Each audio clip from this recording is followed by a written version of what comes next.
예수님께서는 구원은 어렵다, 어려운 정도가 아니라 불가능하다, 그렇게 말씀하셨죠. 그런데 그 구원을 가능하게 만든 게 종교죠. 우리끼리는 다 구원받았다고 해줘요. 근데 솔직히 하나님 앞에 한번 가만히 자기를 들여다보면 나와 하나님은 하나가 아니다. 나와 하나님은 단절되어 있다, 아직도. 분명히 보실 수 있고 알 수 있을 거예요. 그래서 우리 하나님교회 복은 구원된 성도님들이 있는 것이에요. 그분들 하나하나가 이렇게 못처럼 박혀서 이게 하나님의 비전을 가꿀 수 있고 하나님의 꿈을 우리가 피워나가고 있어요. 그 꿈에 우리가 품은 받으면 돼요. 함께 품은 받으면 돼요. 끝까지 자기 생각과 자기 길을 고집하는 것은 참으로 안타까운 일이기 때문에 한 분도 그런 분이 없을 것이고 없으면 좋겠다 싶습니다. 구원이 불가능한 이유는 하나님은 종말적이기 때문이에요. 종말적이다 그 말은 하나님은 시작이요 끝이요 알파요 오메가예요. 그러니까 하나님 안에는 모든 것이 품어져 있어요. 이제 요새 말로는 그게 총체적이다, 통전적이다, 이런 말을 해요. 그런데 인간은 일시적이에요. 지금 당장 자기 문제밖에 몰라요. 인간은 자기 죽음도 몰라요. 잠깐 사는 세상에 금방 죽음이 오는데 그 죽음조차도 사실은 남의 일같이 생각되지 내 죽음을 만나는 사람은 극히 드뭅니다. 내 죽음까지 만날 때 나는 출생에서부터 내 삶 전체를 품어 알게 돼요. 그러면 이 퍼스펙티브가, 생각하는 프레임이 완전히 달라집니다. 지금 현재를 보던 그 프레임과 내 생애 전체에서 지금을 보는 눈은 확 달라져 버려요. 굉장히 자유하고 그렇게 급해 보이던 일들이 좀 천천히 흐르게 되고 그렇습니다. 귀환한 야훼 종교인들은 정말 성실한 사람들이었잖아요. 70년 포로 생활에 그 포로로 잡혀간 땅에서 믿음을 지켰잖아요.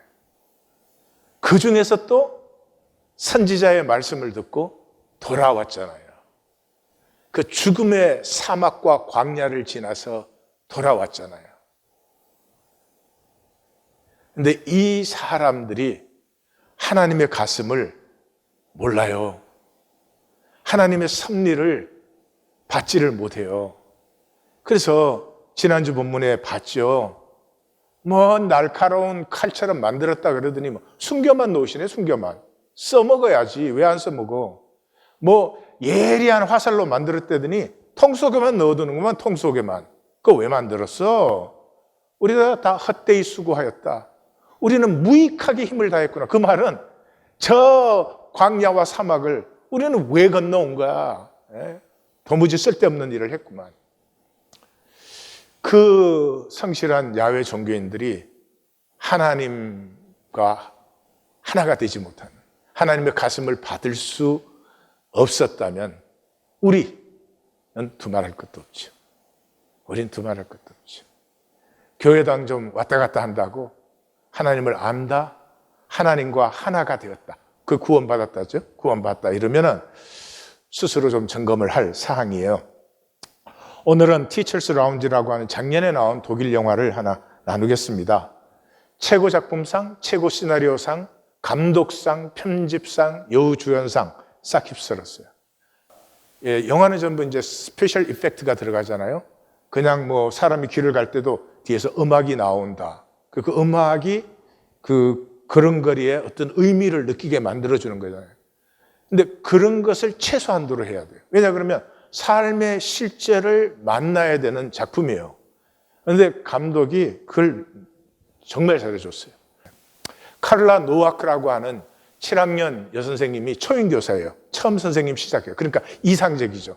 근데 이 학교는 부임하기 전부터 이 도난의 문제가 있었어요. 그 학교는 교육을 하는 데인데 도난 사건이 계속 일어난다는 것은 학교의 어떤 본질 자체가 위기에 처한 그런 모습을 보여줘요. 그런데 이제 무명의 팁이 들어와요. 어떤 학생의 지갑에 돈이 많이 들어있다. 그러니까 이제 그 학생들 지갑 조사를 합니다. 지갑 조사를 하는데 알리라고 하는 터키계 이민자 학생이에요. 왜 그 돈이 많이 들어있어서 이제 의심을 받게 되고 부모가 불려와요. 부모가 와서 그러는 거예요. 아니, 비디오 게임 사라고 우리가 준 돈이다 그러는 거예요. 그러면서 아니, 우리 애를 이렇게 지목하는 건 인종차별 아니냐 그래요. 이제 카를라는 그 말을 믿어요.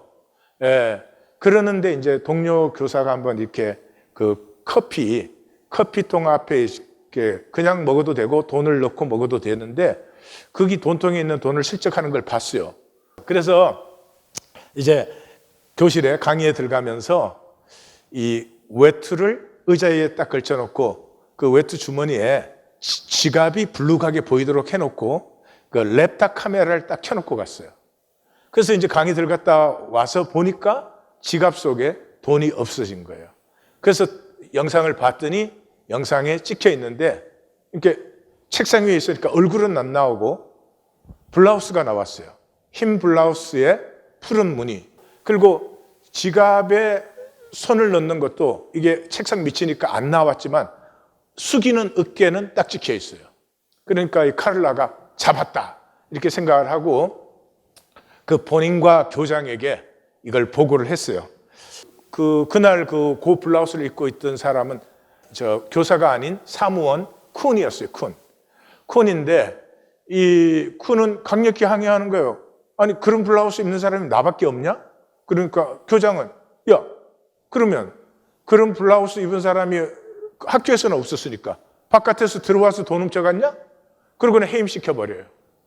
자, 그랬는데 문제가 해결되는 게 아니라 문제는 이제 이게 파도가 일어나는 거예요. 먼저 오스카가 이제 쿤의 아들인데 자기 학생이에요. 자기 반 학생인데 얘가 막 화가 나가지고 우리 어머니가 훔쳤다는 정확한 증거도 없이 어떻게 사람에게 그럴 수 있어? 그러니까 우리 엄마한테 사과해. 우리 엄마한테 사과 안 하면 큰일 날 줄 알아. 거의 협박성의 그런 말을 하고 그래요. 그러면서 이제 동료 교사들도 배신감을 느껴요. 어떻게 이 교사 라운지에서 몰래 카메라를 찍을 수 있어요? 이건 안 된다.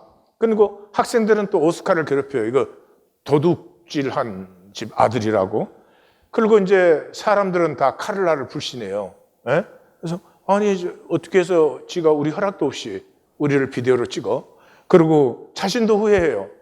이게 얼굴이 딱 나왔다 그러면 되는데 이 얼굴이 안 나왔잖아요. 그러니까 이게 추정상 99%는 맞는 거지만 1% 아닐 수도 있을 수도 있지. 완전한 100%가 아니야. 근데 이건 말을 꺼내가지고 이렇게 학교가 이제 뒤집히게 됐어요. 이제 학부모들까지 와가지고 진실을 밝혀라 그러고 난리가 났어요. 결과는 어떻게 됐어요? 실제는 상실됐어요. 실제는 뭐였어요? 이 교육기관인데 계속 도난 사건이 일어난다는 건 교육의 본래 의미 자체가 정말 망가지는 거 아니에요. 그래서 이 도둑을 잡아서 이걸 바로 잡자는 건데 도둑 잡는 건 없어지고 막 무허가 촬영을 할 수 있냐 없냐? 이거 인종차별 아니냐? 아니야. 인종차별을 역이용해가지고 정당화하는 거 아니냐? 비디오가 실제로 있기는 있는 거냐? 사실이냐? 비디오에 누가 나오냐? 봤냐, 들었냐? 이 카를라가 정말 이건 교사 자격이 있는 사람이 어떻게 몰래카메라를 찍어 막 이렇게 그리고 추측이 난무해가지고 거짓말일 거야, 아닐 거야, 도둑일 거야, 도둑이 아닐 거야, 이거 방해하는 술수일 거야. 이게 학교가 이제 완전히 태풍이 부는 거죠. 그래서 선동들과 대립이 난무하고, 그러니까 무너지는 공동체, 혼돈만 가중되는 거예요. 이 영화에서는 모두가 나름 진실돼요. 여기에 악의는 없어요. 이 학교를 망가뜨려야 되겠구나. 이 교육의 근본을 없애야 되겠구나. 이런 건 없는데 파괴만 점점 더 강해지는 거예요. 다시 말해서 이 1, 2%의 그 현상적 모호성, 100% 실제로 우리는 아는 게 아니니까 이 1, 2%의 현상적 모호성에서부터 혼돈과 공허와 흑암이 파생되는 거예요. 그러니까 이 영화를 통해서 주는 메시지는 그거예요. 현상은 실제가 아니다. 우리가 아는 현상은 실제가 아니에요? 부부로 살아도 서로의 실제 알아요? 모르지. 모르니까 살아남아 있잖아. 실제가 아니에요. 우리가 실제라고 생각하는 건 전부 추측, 답습된 감각. 저 사람이 이런 것 같아 그럴 때 그 사람이 그런 게 아니고 나에게 학습된 감각을 통해서 그렇게 추측하는 거예요.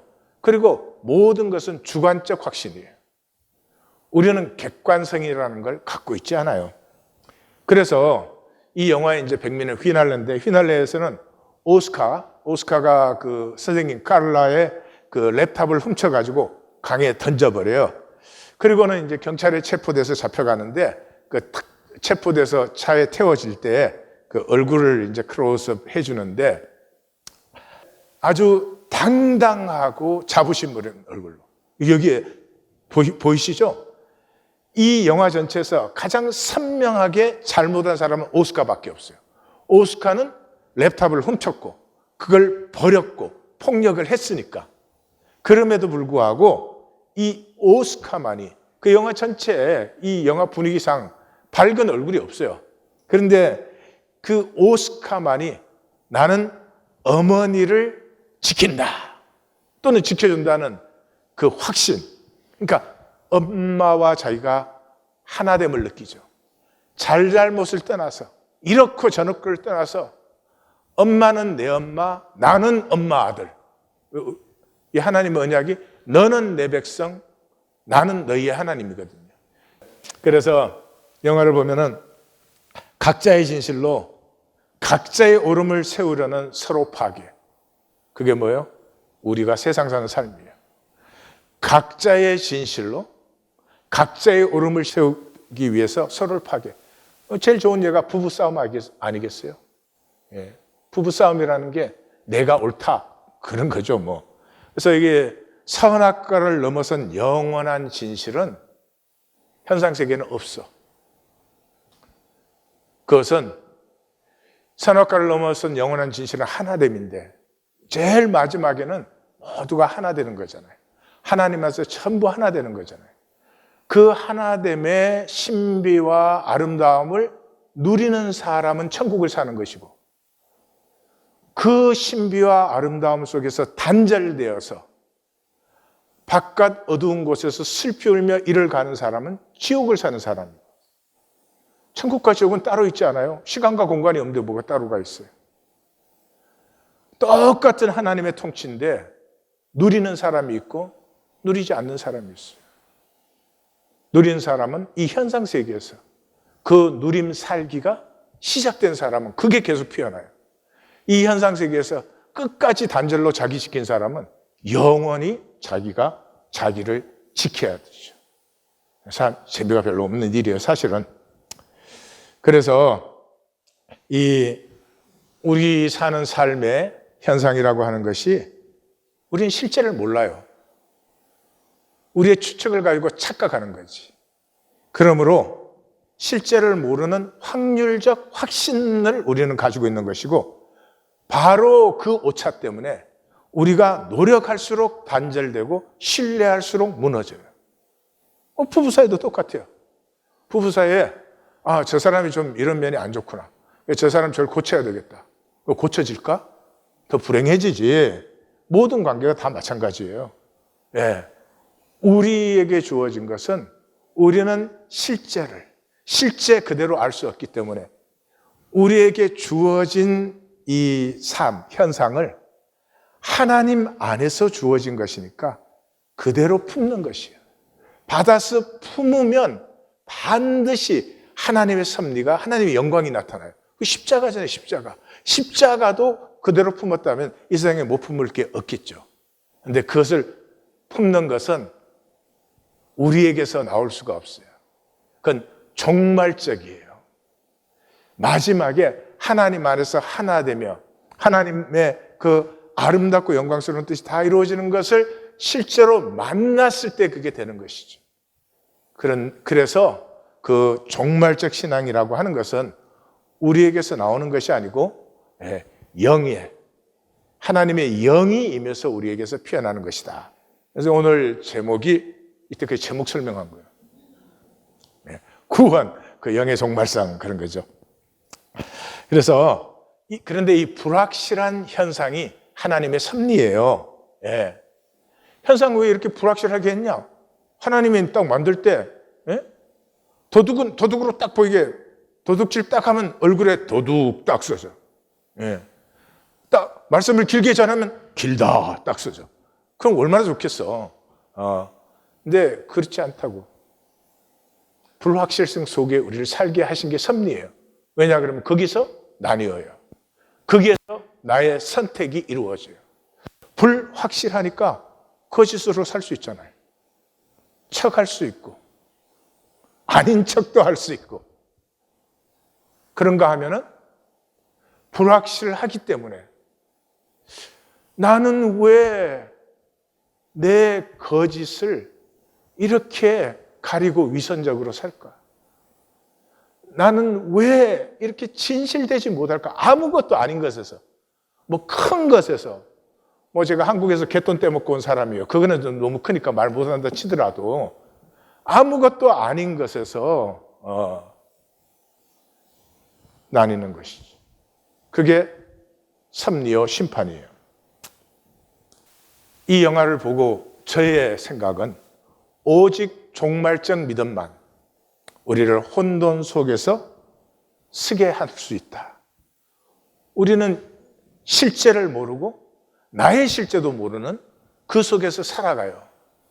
그런 속에서도 그래도 중심의 진실을 지킬 수 있는 유일한 길은 내가 종말적 믿음을, 내가 하나님을 만나고 하나님 앞에 서고 하나님과 하나가 되는 이 종말적인 실제가 내 마음에 있을 때 지금 내가 정죄를 받아도 지금 사람들이 나를 이해를 못 해줘도 내 길을 갈 수 있어요.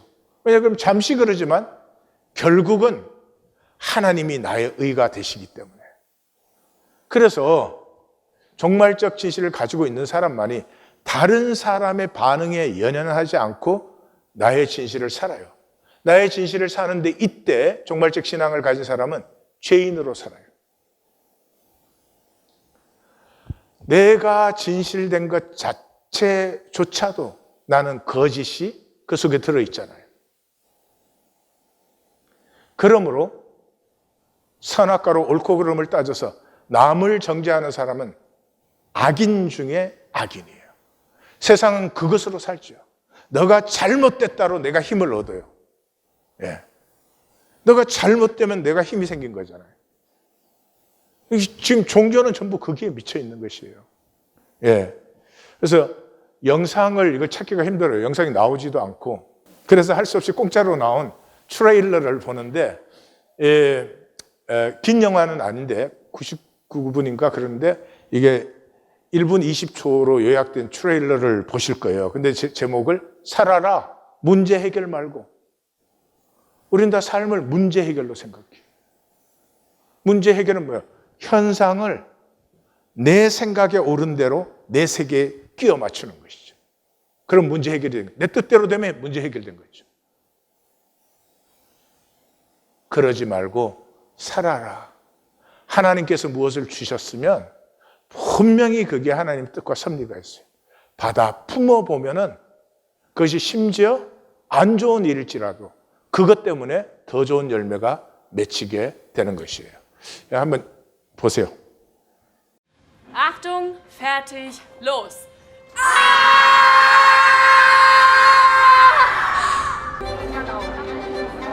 Alle, die jetzt noch hier sind, hören genau zu. Wir würden gerne einen Blick in eure Portemonnaies werfen. Das Ganze ist natürlich freiwillig, aber wer nichts zu verbergen hat, der braucht sich auch keine Sorgen machen. Wer sitzt hier? Oskar sitzt da. Wo ist dein Portemonnaie, Oskar? Ich hab keins. Und das hier? Freunde, Wessen Platz ist das? Ich kann Ihre Empörung sehr wohl verstehen, Frau Nowak, aber Sie wissen nicht, wie lange das hier alles schon so geht. Es gibt an unserer Schule leider Leute, die klauen alles, was sie zwischen die Finger kriegen, und zwar einfach so.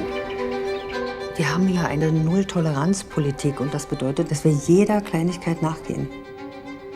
Ich gehe jetzt hier mit meinem Stift diese Namensliste ab und alles, was du tun musst, ist zu nicken, wenn du eine Ahnung hast. Ja? Herr Liebenwerder? Ist, dass ein Beweis immer eine Herleitung braucht. Schritt für Schritt. Ehrlicherweise fühle ich mich ziemlich unwohl dabei, dass hier einfach heimliche Videoaufnahmen von uns gemacht worden sind. Sie sind doch alle... Ist alles okay? Hey! Mein Sohn klaut nicht. Denn wenn er klaut, brich ich ihm die Beine. Willst du mich einmal in den Arm nehmen? Hier werden ganze Existenzen vernichtet, bloß aufgrund irgendwelcher Vermutungen. Schämen Sie sich. Dein Blödsinnismus, den kannst du einfach zu Hause lassen, verstehst du? Was sind das für Meinungsverschiedenheiten? Was im Lehrerzimmer passiert, bleibt im Lehrerzimmer.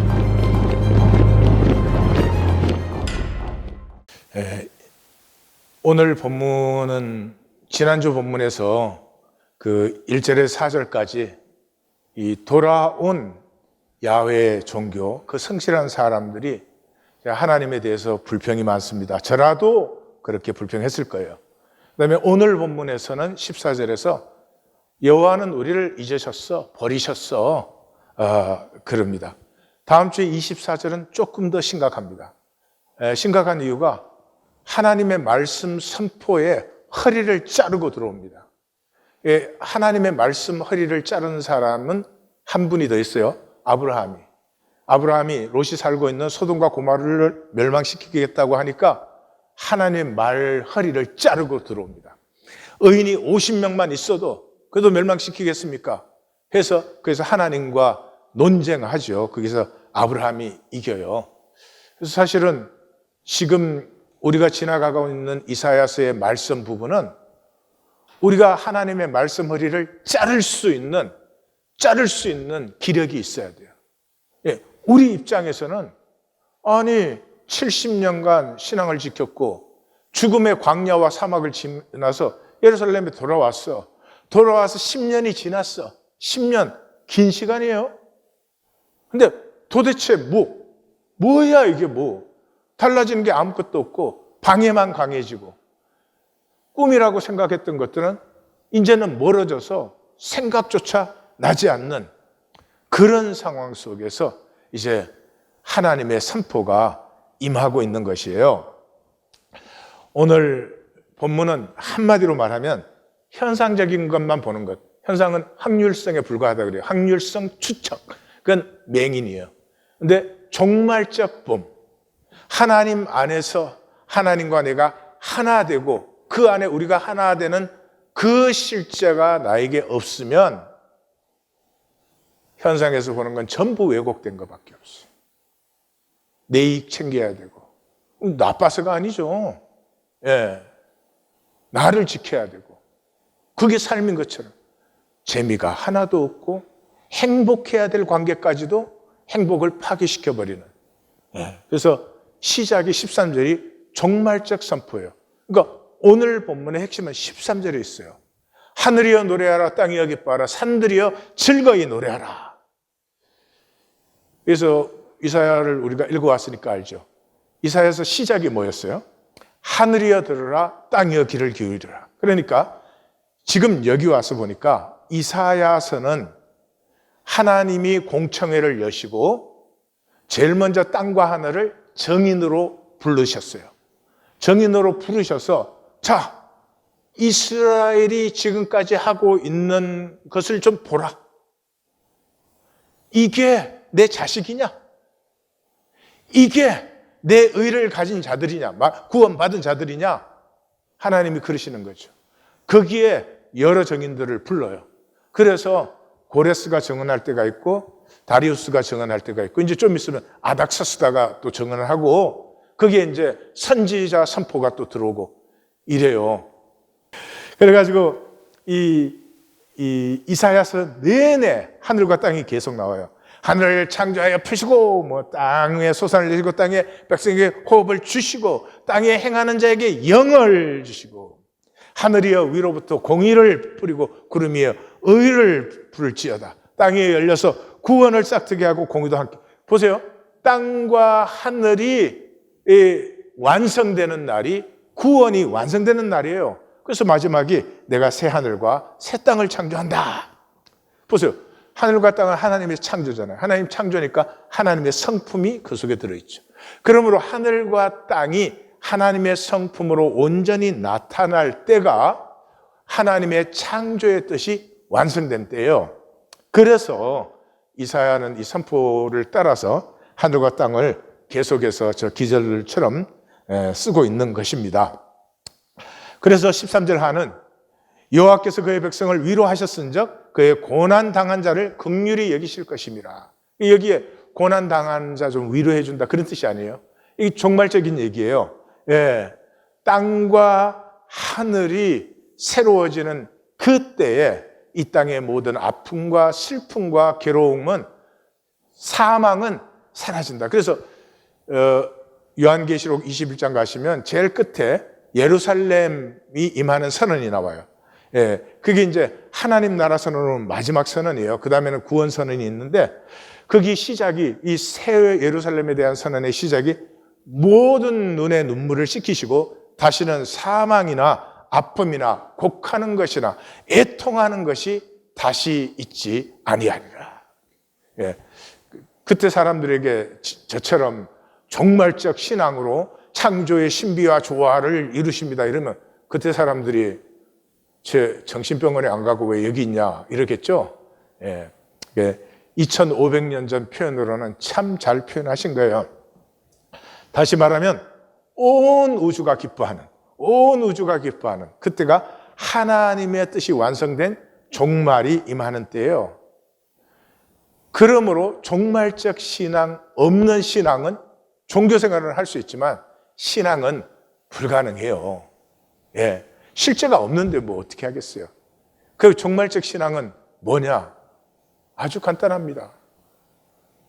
나는 구원받을 수 없구나. 그걸 만난 사람이 종말적 신앙을 갖고 있는 사람이에요. 내 끝을 본 거예요. 내 끝에 구원받을 수가 없어요. 내가 지금부터 물구나무 서서 하나님을 평생을 섬겼다 해도 나는 구원받을 만한 끈덕지기가 하나도 없어요. 나는 내 진실과 의까지도 거짓이 들어있어요. 그래서 어떻게 돼요? 깨어지죠. 하나님이 못 견디시는 것이 하나 있어요. 아픔이에요. 출애굽이 어떻게 일어났어요? 이스라엘 백성들의 고통 소리가 하나님께 상달되었다. 우리가 깨어질 때 하나님이 품으세요. 마치 자식이 깨어질 때 부모에게 다른 게 아무 상관이 없어요. 얘가 잘했냐 못했냐 얘가 앞으로 뭐 투자할 가치가 있냐.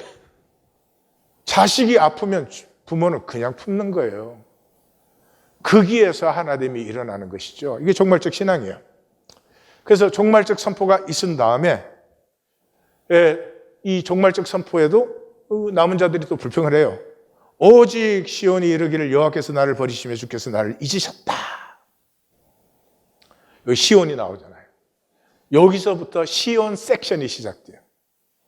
이사야 40장에서 55장까지가 이사야의 두 번째 큰 단락이에요. 이사야가 세 단락인데 가운데 큰 단락이에요. 근데 이 40장 시작이 뭐였어요? 아름다운 소식을 시온에 전하는 자여. 이렇게 시작되죠. 그러니까 여기 와서 또 알았어. 이 두 번째 단락의 주제가 시온이야. 그래서 시온 섹션이라는 그 말은 땅의 예루살렘이 어떻게 하늘의 시온이 되느냐 하는 것을 선포하는 부분이에요. 그러니까 다른 말로 하면 이거죠. 육으로 사는 종교인이 어떻게 영을 누리는 하늘 사람이 되느냐가 여기에 나타나는 거예요. 야, 이건 놓치지 말아야 되겠구나. 아이고, 나도 말씀 만나기 해야 되겠는데? 그 사람은 이 말씀을 들은 사람이에요. 종교에는 상관없어. 무슨 말씀 하든지 내가 다 잘 알아서 하니까. 예. 예, 종교는 그래서 현상기제예요. 현상기제. 종교생활 왜 해요? 삶에 문제가 많으니까. 문제 없으면 종교생활 해요? 안 하죠. 그러니까 GDP가 올라가면은 교회 출석이 확 내려가잖아요. 그건 문제 해결이니까. 예. 근데 문제 해결하면 뭐 하나? 문제 해결하면 문제 없어져요? 문제가 또 생기지. 바보들. 신앙은 영원기제, 영원기제. 하나된 경외심. 여기 하나 되었다 경외심과 같은 말이에요.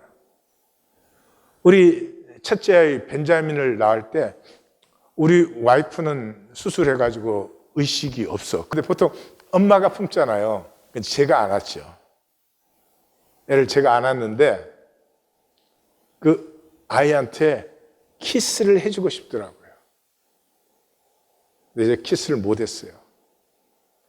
이 깨끗한 아이에게 나는 세상 때가 너무 묻은 것 같아서 감히 그 아이한테 키스를 못했어요.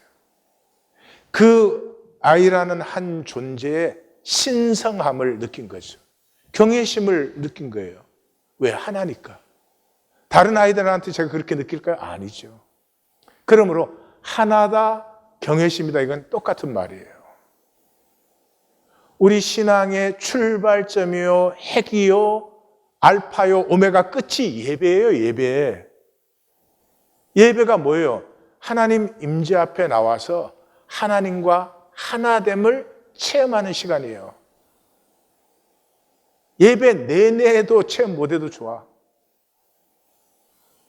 한순간이라도 하나님과 내가 하나됨을 느꼈으면 그 예배는 복된 예배예요. 임재 안에 하나됨이에요. 그런데 우리와 하나됨을 뭐 두말할 것도 없이 하나님이 제일 기뻐하시죠. 하나님이 원하시는 건 사실 그거밖에 없어요. 그런데 그 예배를 종교의식으로 드려요. 하나님이 없어요. 하나님이 없어요. 교회당에 와서 사람에게 온갖 신경을 다 써요. 사람이 어떻게 반응하는지에는 얼마나 예민한지 몰라. 근데 하나님은 계신지 안 계신지, 내가 하나님 앞에 나온 건지 어디 나온 건지 그게엔 관심조차도 없어요. 종교는 우리를 얼마나 어리석게 만드는지. 제 40년 목회에 제일 안타까운 게 그거예요. 교회당에 나와서 사람 앞에 하는 만큼, 그 사람 앞에 하는 만큼만 하나님에게 해도 하나님은 기뻐 받으시고 네가 나왔냐 그러고 품어 안으실 텐데, 사람에게는 그렇게 신경 쓰고 요리 보여야 조리 보여야 이러면서 그래야 보일 것도 없지만, 그래서 이 하나님 안에서, 그 임재 안에서 하나님을 만나는 순간순간마다 우리의 생명에는 종말적 실제가 자라기 시작해요. 나는 언젠가 하나님을 만난다. 나는 하나님 앞에 신부로 나아간다. 언젠가 하나님은 자기의 모든 좋은 것으로 나를 영접하시고 받아주신다. 이 종말적 실제가 자라나는 거예요. 이것이 신앙이고, 이 신앙에서는 에너지가 나와요. 교회당 다니는 신앙에서 무슨 에너지가 나옵니까? 교회당 나오는 것도 힘든데. 그래서 히브리서는 믿음의 결론을 이렇게 맺잖아요. 이 사람들이 다 믿음을 따라 죽었으며 약속을 받지 못하였을 때 그것들을 멀리서 보고 환영하여 땅에서는 외국인과 나그네로 살았다. 현상의 것이 아니라 현상을 넘어선 그 종말적 만남과 종말적 하나됨과 평강과 안식이었고, 곡한과 애통과 상처와 아픔 많은 내 삶이 그 품에 안겨서 내 눈에 눈물을 씻어주시고 내가 사람들에게 이해받기 원했지만 이해받지 못했던 것을 다 이해해 주시고 내가 사람들에게 인정받기를 원했지만 배척받았던 모든 자리가 인정함을 받는. 그래서 이 사람들은 현상이 아니고 더 나은 본향, 종말적 만남을 알았던 사람들이죠. 여인이 어찌 그 젖먹이 자식을 잊겠으며 자기 태에서 난 아들을 긍휼히 여기지 않겠느냐. 그 말이 그건 완전히 불가능하지. 너희라도 불가능하지 않느냐. 그러면 나는 말할 것도 없다. 너는 내 손바닥에 새겼고, 그리고 이 빼앗잖아요. 다 빼앗아가는 세상인데 빼앗아갈 수 없는 마지막 것은 내 손으로 잡고 있는 거잖아요. 근데 손바닥에 새겼으니까 결코 나는 너를 빼앗기지 않는다. 내 성벽은 항상 내 앞에 있어. 야, 너희들 돌아와가지고 10년이 넘었는데 이게 도대체 이게 뭐냐 그러지만은 내 마음에는 너희 성벽은 이미 세워져 있어.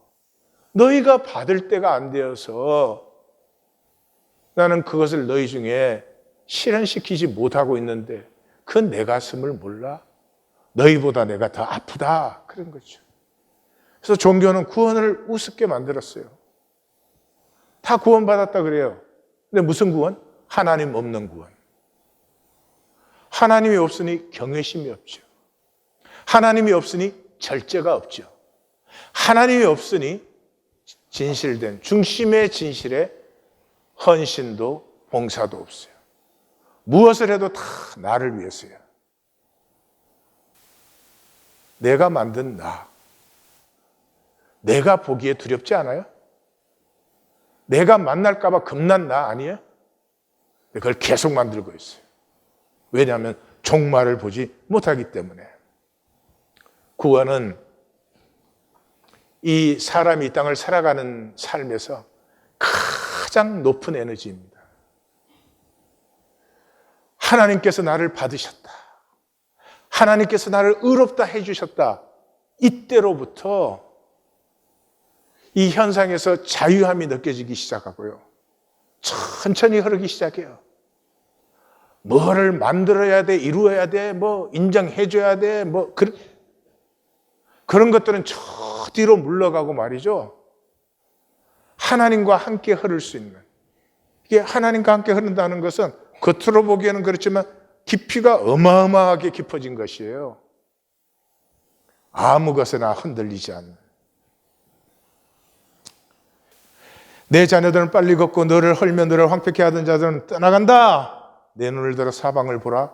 다 모여 너에게로 오지 않느냐. 나 여호와의 신탁이다. 이 다 모여서 온다는 말이 지금 종말적이죠.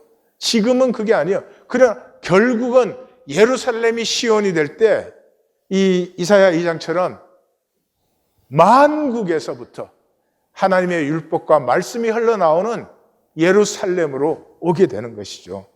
예, 그때 나 여호와의 신탁이다. 내가 내 삶으로 맹세한다는 건 내 가장 중요한 것으로 맹세한다. 그 모두가 너의 장식이 되고 자랑이 되기를 신부의 장식 같을 것이다. 신부는 결혼식 날 모든 장식을 다 하잖아요. 신부의 아름다움과 영광을 나타내기 위해서. 그 만국이 너의 장식이 되고 너의 아름다움이 되고 너의 영광이 된다. 이는 내 황폐하고 적막한 곳들과 파멸된 땅이, 여기 황폐, 적막, 파멸은 아무렇게 쓴다는 거 아니고요. 저 이사야 선지자 내내 너희는 심판받고 포로로 잡혀가게 된다라고 심판선언을 할 때 그 심판받으면 땅이 황폐하고 적막하고 파멸된다. 계속 나온 단어예요. 그러니까 포로로 잡혀간 그 땅이 이제는 주민이 많아 좋게 될 것이며 너를 삼켰던 자들이 멀리 떠나갈 것이다. 삼켰던 자들이 바벨론, 지금 해방하는 자들 다 멀리 떠나게 된다. 그러므로 너희 지금 10년 기다렸는데 뭐 우리만 덜러덩 와가지고 더 이상 오지도 않고, 그러나 귀환은 계속 일어나. 에스라가 와서 말씀을 완성시킬 것이며 느헤미야가 와서 성벽을 완성시킬 것이며 그때 너희는 하나님께서 이 모든 역사를 통해서 이루어질 일을 너희는 보게 될 거야.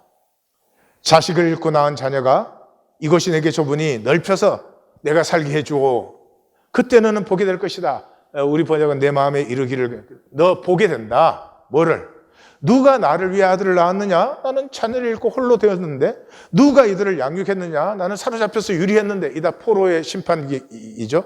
나 홀로 남았거늘 이들은 어디서 도대체 생겼느냐? 다시 말해서 예루살렘이 시온이 되는 것은 그냥 숫자 키우기가 아니라 종교는 그저 건물 크게 짓고 사람 많이 모이고 돈 많이 들어오고 그런다고 종교단체가 교회되는 거 아니죠. 사람 많아진다고 예루살렘이 시온이 되는 것이 아니라 예루살렘이 시온이 되는 것은 종말적 완성은 하나님과 하나 되는 것이죠. 예수님이 도대체 무엇을 하셨는가? 이렇게 표현해 봤어요. 저는 청장년 사회개혁 운동이었다. 청장년 사회개혁이다. 그 말은 이런 말이에요. 예수님의 제자들은 다 예수님의 나이 또래들이었어요. 요한이 제일 나이가 어렸는데 예수님보다 많이 나이가 적은 건 아니었죠. 그 또래들이었어요. 그 아마 예수님이 BC 4년에 역사적으로 태어나셨다 하니까 한 37 이렇게 돌아가셨으니까 그때 37, 40이면 지금 이제 40대, 50대예요. 요 나이가 어떤 나이인 줄 아세요? 요 나이 때는 청년기의 열정은 아직 죽지 않았어요. 세상이 이렇게 살아서는 되지 않지 않느냐? 무언가 좀 더 나은 길로 가야 되지 않느냐? 고쳐져야 되는 거 아닌가? 이런 그 청년기의 열정이 아직 남아있어요. 그와 동시에 이제 40, 50 이렇게 되면은 이 사람이 뭐 고친다는 것에 대한 그 불신도 알고 있어요. 뭐 떠들고 개혁하자, 새롭게 하자 그러지만 너무나 한계들이 뚜렷해요. 그 말은 무슨 말이냐 그러면 이때 진실된 사람들은 근원적인 것을 구합니다. 공산당 만들어서 똑같이 나누어 보자 이런 정도가 아니라 어떤 인간과 역사의 근원으로부터 무언가가 새로워지지 않는 한 결코 새로워지지 않는다. 이것을 성경은 오직 영으로 그래요. 오직 영으로. 인류 역사에 혁명도 많고 개혁도 많았죠. 다 사람에게서 나온 것이었어요. 한계가 뚜렷했습니다. 성경은 개혁은 돼야 돼. 인간과 세상은 새로워져야 되는데 그것은 사람에게서가 아니라 성령이 임하셔서 우리 안에 있는 생명 근원, 하나님의 형상이 피어나는 것 아니고는 또 하나의 말장난에 불과하다. 그래서 이 귀한 자들이 돌아왔을 때 사역한 사람이 스가랴 쓰잖아요. 그 귀한 자들이 돌아와서 이 얼마나 성실한 사람들이에요. 우리는 신들매도 풀지 못한 사람들. 이 사람들이 절망에 빠졌어요. 내가 생각해 보면 나는 그 사람들이 10배 절망에 빠졌을 거예요. 70년 포로 생활에 내가 신앙을 지키고 그 선지자의 말씀 하나 믿고 사막 광야를 지나서 예루살렘 말 10년 동안 어려움만 지지 하나님의 약속에 싹도 안 보여. 난 이해가 가요. 그 가슴을 향해서 스게라스는 외칩니다. 힘이 아니야. 능이 아니야. 오직 하나님의 영이야. 하나님의 영을 받을 때까지 너희는 단절된 현상에 불과해. 하나님의 영이 임하면 너는 너의 알파를 볼 것이요, 너의 오메가를 볼 것이요, 너의 생애를 알 것이요, 이 생애가 담긴 역사를 볼 것이요, 하나님의 경륜과 섭리 안에서 너는 비로소 안식과 평강을 가지고 믿음으로 그 자리에 서 있을 수 있는 그런 힘을 갖게 된다 하는 거죠. 저는 세 가지로 정리를 해봤습니다. 첫째는 궁극적이죠. 사회 방식을 고치고 체제 구조를 고치는 게 아니라 존재 근원이 새로워져야 됩니다. 그래서 예수님은 그대로 스가랴서와 요엘 선지자의 말씀을 인용해서 예루살렘을 떠나지 말고 아버지의 약속하신 것을 기다려. 우리가 뭘 하는 게 아니야. 아버지의 약속하신 것을 기다려. 요한은 물로 세례를 베풀어서 종교의 최고예요. 세례 요한은 종교의 최고예요. 그래도 그거 가지고 되는 게 아니에요. 너희는 몇 날이 못 되어 아버지께서 베푸시는 성령의 세례를 받으라. 이 세례를 받으면 하나님이 아빠, 아버지가 됩니다. 성경 공부해가지고 하나님 아버지 그러는 게 아니에요. 아빠 할 때는 가슴에 닿는 것이. 하나님 그러는 순간에 그냥 내 안에 있던 문제도 이제는 괜찮아질 것 같고, 슬픔과 아픔도 아무것도 아닌 것 같아지고, 아빠 부르는 순간에 그 영혼에서부터 솟아나는 평강과 안식이 나에게 임합니다. 이것이 있을 때만 우리가 한 형제 자매인 것이 느껴져요. 같이 살아야 되잖아요. 제가 토요일 날 이 베이비시팅 잡을 잡아가지고 맨하탄에 나갑니다. 그래서 애를 데리고 이제 맨하탄을 이렇게 걸어 다니는데 이 추운 겨울에 홈레스들이 그 길 옆에 벤치가 있으면 그 벤치에 앉아서 졸고 있어요. 바람이 칼 같아요. 그 길을 지나는 제 마음은 정말 절망을 느낍니다. 우리가 동물이라면, 동물은 안 그러죠 사실은. 동물이라면 우리 사람 중에 몇 사람 저렇게 살 수도 있다 이러겠지만, 우리 사람인데 어떻게 저렇게 살도록 버려둘 수 있고 저런 사람이 나오는 이런 세상을 만들어가지고 그 세상에서 나는 네보다 더 가져야 되겠다고 미친 듯이 살아가나? 왜 우리는 못 느끼는 것일까? 절망이 되기도 하고요. 안타깝기도 하고, 정말 하나님을 향해서 어느 때까지, 하나님 언제까지 이래야 됩니까? 절로 나와요. 그러면 사람 아니잖아요.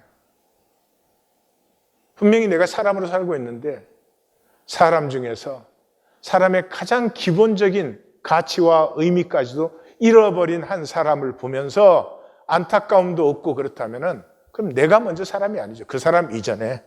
예. 모세 오경의 중심이 내 이웃 사랑하기를 내 자신과 같이 사랑하라. 우리 보고 사랑하라는 거예요? 아니지요. 이 말은 너희 모두 한 형제 자매야. 같이 살아야 된다 그 말이잖아요. 그래서 이스라엘과 하나님이 이별하는, 완전히 갈라서는 마지막 말씀이 뭐예요?